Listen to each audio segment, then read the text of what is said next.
J'ai la conviction qu'aujourd'hui, la politique sociale est probablement la politique la plus importante en termes d'avenir que nous devons mener en Europe, pour plusieurs raisons.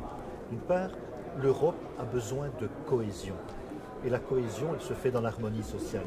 D'où l'importance, et je l'évoquais tout à l'heure, du dialogue social, de cet investissement à faire sur la concertation sociale. C'est-à-dire que les acteurs de terrain, qui peuvent avoir des intérêts divergents, se mettent ensemble alentour de la table pour parvenir à faire de leurs différences un atout supplémentaire, converger vers des solutions qui sont intéressantes pour les différentes parties.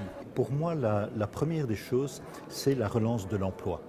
L'Europe est un tournant essentiel, et on l'a vu avec le résultat des élections européennes. On a vu la montée de l'euroscepticisme, des mouvements extrémistes.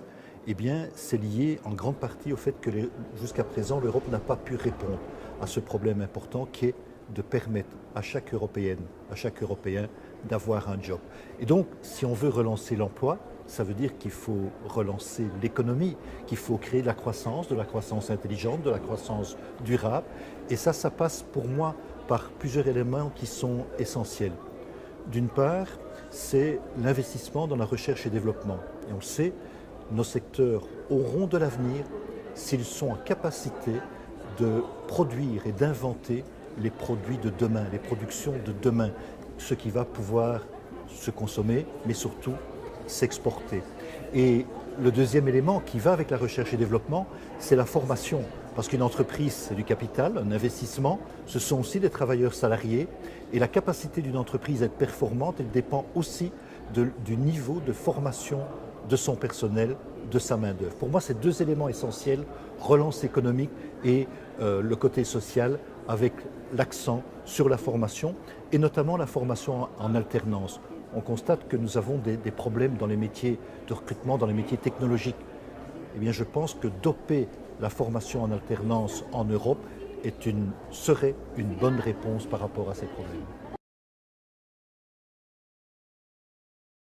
Very many things were exported from Europe. We exported our metal industry to China. We exported other parts of industry, of our structures to developing countries. And we didn't gain anything better in an environmental sense.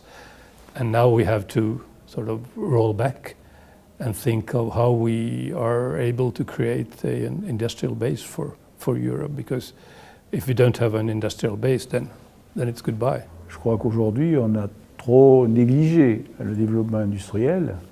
Il est indispensable que l'Europe se dote des outils nécessaires pour assurer ce développement sur les industries classiques, mais aussi sur tout ce qui est nouveaux matériaux. Et on sait aujourd'hui que les nouveaux matériaux, les nanomatériaux, vont jouer un rôle de plus en plus important.